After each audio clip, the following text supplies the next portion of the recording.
முன்னொரு காலத்தில் ஒரு ஊரில் ஒரு சின்ன பையன் ஒருத்தன் வாழ்ந்துக்கிட்டு வந்தான்.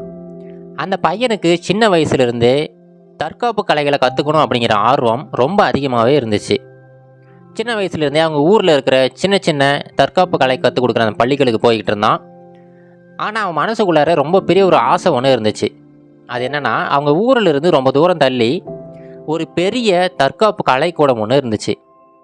அந்த கலைக்கூடம் கிட்டத்தட்ட இந்த ஷாவ்லின் டெம்பிள்னு சொல்லுவோம் பார்த்தீங்களா, குங்ஃபு கலைக்கான ஒரு முக்கியமான ஒரு இடம். அதுபோல் ரொம்ப ஒரு முக்கியமான ஒரு இடம். அங்கே நிறைய துறவிகள் இருப்பாங்க. அவங்க எல்லாருமே இந்த தற்காப்பு கலையில் ரொம்ப கை தேர்ந்தவங்களாக இருப்பாங்க. அங்கே நிறைய சீடர்கள் படிப்பாங்க. அந்த தற்காப்பு கலைக்கூடத்துக்கு நுழையிறதே ரொம்ப கஷ்டமான ஒரு விஷயம். இந்த பையனுக்கு எப்படியாவது அந்த கலைக்கூடத்தில் நுழையணும், தற்காப்பு கலைகளை கற்றுக்கணும் அப்படிங்கிற ஆசை அதிகமாகவே இருந்துச்சு. அதற்காக சின்ன வயசுலேருந்தே தயாராகிக்கிட்டு இருந்தான். இப்போது அவனுக்கான சந்தர்ப்பமே வருது. அந்த சின்ன பையன் வளர்ந்து இப்போ ஒரு இளைஞனாக மாறிட்டான். இப்போ அந்த இளைஞன் எப்படியாவது இந்த தற்காப்பு கலைக்கூடத்துக்குள்ளே போகணும் அப்படின்னு சொல்லிட்டு அவங்க வச்சிருக்கிற அந்த போட்டித் தேர்வுகளாகட்டும், வேறு இந்த உடற்தகுதியாகட்டும், இது எல்லாத்துலேயுமே முதல் நிலையில் தேர்ச்சி பெறான். இப்போ இந்த பையனுக்குமே அந்த தற்காப்பு கலைக்கூடத்தில் சேர்றதுக்கான ஒரு வாய்ப்பு கிடைக்கிது. இந்த வாய்ப்பு அந்த கிராமத்துலேயே இந்த பையனுக்கு மட்டும்தான் கிடைச்சிருக்கு. இதனால் அந்த பையனோட வீட்டில் இருக்கிற எல்லாருமே ரொம்ப மகிழ்ச்சியாக இருக்காங்க. அந்த கிராமமே ஒன்றா சேர்ந்து இந்த பையனை அந்த கலைக்கூடத்துக்கு அனுப்பி விடுறாங்க. இந்த பையன் இவ்வளோ நாள் அவன் கண்ட கனவு நிறைவேற போகுது அப்படிங்கிற ஆசையில் ரொம்ப ஆர்வத்தோடு அந்த கலைக்கூடத்துக்குள்ளே போகிறான். அங்கே போனால் அவன் எதிர்பார்த்த மாதிரியே அங்கே நிறைய தற்காப்பு கலைகள் தெரிஞ்ச அந்த துறவிகள் எல்லாமே இருக்காங்க. அவங்க கூடயே நிறைய சீடர்களுமே இருக்காங்க. இப்போ இந்த பையனுக்கான அந்த வகுப்புகள் ஆரம்பிக்குது. இந்த வகுப்புகள் ஆரம்பிக்கிறதுக்கு முன்னாடி அந்த குரு என்ன சொல்கிறாருன்னா, இந்த பையனை மட்டும், இங்கே பாருப்பா, உனக்கு ஒரு முக்கியமான வேலை கொடுக்குறேன், அந்த வேலையை நீ முதல்ல செஞ்சு முடி, அதுக்கப்புறமா மற்ற பாடங்களை பார்க்கலாம் அப்படின்னு சொல்லிட்டு சொல்கிறாரு. அப்படிங்களா ஐயா, தயவு செஞ்சு சொல்லுங்கள், என்ன வேலையாக இருந்தாலும் செய்கிறேன் அப்படின்னு சொல்லிட்டு இந்த பையன் சொல்கிறான். உடனே அந்த குரு வந்து, சரிப்பா, ஒன்றும் இல்லை, அந்த தோட்டம் தெரியுது பார்த்தியா, அந்த தோட்டத்துக்கு மத்தியில் ஒரு சின்ன தண்ணீர் தொட்டி ஒன்று இருக்குது. நீ அங்கே போயிட்டு அந்த தண்ணீர் தொட்டியில் இருக்கிற தண்ணியை ரொம்ப வேகமாக அந்த தண்ணியை வந்து நீ தாக்கிக்கிட்டே இருக்கணும். உன்னுடைய கைகளை பயன்படுத்தி நீ எப்படி மணலில் வந்து ப்ராக்டிஸ் பண்ணுவியோ அதே மாதிரி அந்த தண்ணியில் நீ வந்து உன்னுடைய தாக்குதலை ப்ராக்டிஸ் பண்ணு அப்படின்னு சொல்லிட்டு அனுப்பி விடுறாரு. இது இந்த பையனுக்கு ஒரு மாதிரி நூதனமாக தான் இருக்குது. சரி, குரு சொல்லிட்டாரே, செஞ்சு தானே ஆகணும் அப்படின்னு சொல்லிட்டு முதல் நாள் போகிறான். போயிட்டு அந்த தண்ணி தொட்டிக்கிட்ட போகிறான். அந்த தண்ணியை எப்படி அவன் எப்போவுமே ப்ராக்டிஸ் பண்ணுவானோ அதே மாதிரி அந்த தண்ணியை தாக்கிக்கிட்டே இருக்கிறான். அப்படியே அந்த நாள் முடியுது. மறுபடியும் அடுத்த நாள் போயிட்டு, குருவே, இந்த மாதிரி நேற்று நான் ஃபுல்லாக ப்ராக்டிஸ் பண்ணிட்டேன், இன்றைக்கி எனக்கு வேறு கற்றுக் கொடுங்க அப்படின்னு சொல்லிட்டு கேட்குறான். ஆனால் மறுபடியும் குரு சொல்கிறாரு, இல்லைப்பா, நான் சொல்கிற வரைக்கும் நீ அதே ப்ராக்டிஸை திரும்ப திரும்ப செஞ்சுக்கிட்டே இரு, நான் சொல்லும்போது நீ அடுத்த ப்ராக்டிஸ் ஆரம்பிக்கலாம் அப்படின்னு சொல்லிட்டு அனுப்பி விட்டுறாரு. சரி, இந்த பையனுமே குரு சொல்லிட்டாரு அப்படிங்கிறதுக்காக மறுபடியும் அந்த தண்ணியில் தாக்குதல் நடத்தி அந்த ப்ராக்டிஸை பண்ணிக்கிட்டே இருக்கிறான். இது என்ன ஆகுதுன்னா, அப்படியே நாட்கள் வாரங்கள் ஆகுது, வாரங்கள் மாதங்கள் ஆகுது. கிட்டத்தட்ட 1 வருடம் ஆயிடுச்சுங்க. 1 வருடமே ஆயிடுச்சு. ஆனாலுமே அந்த பையன் திரும்ப அந்த தண்ணியில் தான் தாக்குதல் செஞ்சு ப்ராக்டிஸ் பண்ணிக்கிட்டே இருக்கிறான். அவனுக்கு கிட்டத்தட்ட ரொம்ப மனம் உடைஞ்சு போயிட்டான். என்ன வேறு எதுவுமே நம்மளுக்கு கற்றுத்தர மாட்டேங்கிறாங்களே, மறுபடியும் இது ஒரே விஷயத்தை பயிற்சி பண்ண சொல்லிக்கிட்டே இருக்காங்க, வேறு எதுவுமே கற்றுத்தரலையே அப்படின்னு சொல்லிட்டு ரொம்ப மனசோர்வடைகிறான், ரொம்ப கவலையில் இருக்கிறான். இப்போ 1 வருஷம் முடிஞ்சிருச்சு. இப்போ எல்லாரையுமே அவங்க வீட்டுக்கு அனுப்பி விடுறாங்க. அங்கே இருக்கிற எல்லா சீடர்களுமே ஒரு சில வாரங்கள் விடுப்பு எடுத்துக்கிட்டு அவங்க வீட்டுக்கு போகிறாங்க. இந்த பையனுமே அவங்க வீட்டுக்கு போகிறான். இப்போ அவன் வீட்டுக்கு போகிறத அந்த கிராம மக்கள் எல்லாருமே ஒன்றா கூடி அவனை வரவேற்கிறாங்க. ஏன்னா அந்த கிராமத்திலேருந்து இந்த பள்ளிக்கு போன முதல் மனிதர் இந்த பையன்தான். அதனால் எல்லாருமே ஒன்றா கூடி அந்த பையனை வரவேற்கிறாங்க.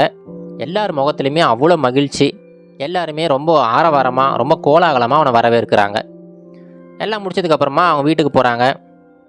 இப்போ அந்த பையன்கிட்ட அந்த குடும்ப உறுப்பினர்களெல்லாம், எப்படிப்பா போச்சு, இப்போ இந்த 1 வருஷம் நீ வந்து எப்படியாவது நிறையா பயிற்சி பண்ணியிருப்ப, எப்படி போச்சு அந்த பயிற்சியெல்லாம் அப்படின்னு சொல்லிட்டு ஒவ்வொருத்தரும் ஒவ்வொரு கேள்வியாக கேட்டுக்கிட்டு இருக்காங்க. ஒரு சிலர்லாம், நீ கற்றுக்கிட்ட அந்த வித்தைகள்லாம் கொஞ்சம் எங்களுக்கு சொல்லிக் கொடு அப்படிங்கிறாங்க. ஒரு சிலர் அதை கொஞ்சம் எங்களுக்கு காட்டு அப்படிங்கிறாங்க. இந்த மாதிரி எல்லாருமே ஒவ்வொரு கேள்வியாக கேட்டுக்கிட்டே இருக்காங்க. இது எல்லாத்தையும் கேட்கும்போது இந்த பையனுக்கு அதிகப்படியாக கோபம் வந்துருச்சு. ஏன்னா அங்கே வந்து இவன் பயிற்சி பண்ணது ஒரே விஷயத்தை தான், அந்த தண்ணீரை திரும்ப தாக்குதல் பண்ணி பயிற்சி பண்ணிக்கிட்டே இருந்தான். இந்த விஷயத்தை எப்படி இவங்ககிட்ட சொல்கிறது அப்படின்னு சொல்லிட்டு ரொம்ப தயங்குறான். ஆனால் விடாமல் அவங்க குடும்ப உறுப்பினர்கள் எல்லாமே திரும்ப கேட்டுக்கிட்டே இருக்காங்க. ஒரு கட்டத்தில் அவனுடைய கோபம் எல்லை மீறிடுச்சு. ரொம்ப கோவத்தோட அங்கே இருக்கிற ஒரு மேஜையை வேகமாக அவன் கையை வச்சு குத்துறான்.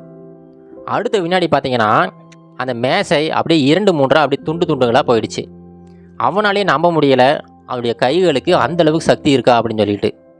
அங்கே இருக்கிற எல்லா குடும்ப உறுப்பினர்களுக்குமே ஒரே அதிர்ச்சி தான். நம்ம பையனுக்கு எப்படி இந்த அளவுக்கு சக்தி வந்துச்சு அப்படின்னு சொல்லிட்டு எல்லாருமே யோசிக்கிறாங்க. இப்போ தான் அந்த பையனுமே யோசிச்சு பார்க்குறான். அவருடைய குரு சொன்னது எந்த விதத்துலையுமே தப்பு கிடையாது. ஒவ்வொரு நாளுமே இந்த பையன் அந்த தண்ணியில் ப்ராக்டிஸ் பண்ணான் பார்த்தீங்களா, அந்த விஷயம் ஒவ்வொரு நாளுமே என்னுடைய கைகளுக்கு அந்த அளவுக்கு பலத்தை அதிகப்படுத்தி கொடுத்துருக்கு. இப்போ ஒரு கட்டத்தில் கிட்டத்தட்ட 1 வருடம் ஆயிடுச்சு. இப்போ அவனுடைய பலம் பார்த்தீங்கன்னா ரொம்ப அதிகப்படியாக இருக்குது. அவன் கோவத்தில் அந்த மேசையை தட்டுறான். அந்த மேசை 2-3 துண்டுகளாக உடஞ்சி போயிடுச்சு. அந்த அளவுக்கு அவனுடைய கைகளுக்கு பலம் வந்து சேர்ந்துருக்கு. இந்த பலம் அவனுக்கு வந்து சேர்ந்ததே அவனுக்கு தெரியல. ஏன்னா அவன் தினந்தோறும் பயிற்சி பண்ணிக்கிட்டே இருந்தான். சிறுக சிறுக அந்த பலம் வந்து அவனுடைய உடம்புலையும் அவனுடைய கைகள்லையும் வந்து சேர்ந்துருக்கு. இப்போ தான் அந்த குரு சொன்னதே அவனுக்கு புரிய வருது. அதுக்கப்புறம் மறுபடியும் அந்த தற்காப்பு பள்ளிக்கு போகிறான். அதுக்கப்புறம் அந்த குரு என்ன சொல்கிறாரோ அந்த விஷயத்தை அப்படியே செய்கிறான், எந்த ஒரு எதிர்ப்புமே இல்லாமல். அதனால் ஒரு சில வருடங்களிலேயே ரொம்ப பெரிய ஒரு தற்காப்பு கலை தெரிஞ்ச ஒரு ஆசிரியராகவே அவன் மாறிடுறான். இது போல தாங்க நம்ம வாழ்க்கையிலையும் நம்ம தினம் தினம் ஏதாவது ஒரு விஷயத்தை தொடர்ந்து செஞ்சுக்கிட்டே இருந்தோம்னா அதனுடைய பலன் ரொம்ப அதிகப்படியாக இருக்கும். உடனே அதோடைய பலன் கிடைக்காதுங்க. ஆனால் காம்பவுண்டிங் எஃபெக்ட் அப்படின்னு சொல்லிட்டு ஆங்கிலத்தில் சொல்லுவாங்க. நீங்கள் பணத்தை சேமிக்கிறதா இருக்கலாம், இல்லை வேறு சில ஸ்கில்ஸை வந்து நீங்கள் டெவலப் பண்ணுறதா இருக்கலாம். இது எல்லா விஷயத்தையுமே நீங்கள் தினம் தினம் கொஞ்சம் கொஞ்சமாக செய்ய ஆரம்பிங்க. இப்படி தொடர்ந்து செஞ்சுக்கிட்டே வந்தீங்கன்னா நாளடைவில் ஒரு சில வருடங்களில் அதோடைய ரிசல்ட் பார்த்தீங்கன்னா ரொம்ப அதிகப்படியாக இருக்கும். அதை உங்களாலேயே நம்ப முடியாது. இல்லை சொல்லுவாங்க, நீங்கள் பணத்தை சேமிக்கிறதா இருக்கலாம், இல்லை வேறு சில ஸ்கில்ஸை வந்து நீங்கள் டெவலப் பண்ணுறதா இருக்கலாம். இது எல்லா விஷயத்தையுமே நீங்கள் தினம் தினம் கொஞ்சம் கொஞ்சமாக செய்ய ஆரம்பிங்க. இப்படி தொடர்ந்து செஞ்சுக்கிட்டே வந்தீங்கன்னா நாளடைவில் ஒரு சில வருடங்களில் அதோடைய ரிசல்ட் பார்த்தீங்கன்னா ரொம்ப அதிகப்படியாக இருக்கும். அதை உங்களாலேயே நம்ப முடியாது. அதனால் நீங்கள் எந்த ஒரு விஷயம் செய்யணும் அப்படின்னு ஆசைப்பட்டீங்கனாலுமே அதோடைய ரிசல்ட் வந்து உடனே தெரியணும் அப்படின்னு சொல்லிட்டு நினைக்காதீங்க. தினம் தினம் கொஞ்சம் கொஞ்சம் ஒவ்வொரு அடியாக அந்த விஷயத்தை நோக்கி எடுத்து வச்சுக்கிட்டே இருங்க. கண்டிப்பாக நீங்கள் நினச்ச அந்த இலக்கை உங்களால் அடைய முடியும். ஆனால் அது எல்லாத்துக்குமே நீங்கள் மனச்சோர்வு அடையாமல் கவலைப்படாமல் அந்த ரிசல்ட்ஸ் என்னவாக இருந்தாலும் பரவாயில்ல அப்படின்னு சொல்லிட்டு தினம் தினம் ப்ராக்டிஸ் பண்ணிக்கிட்டே இருங்க.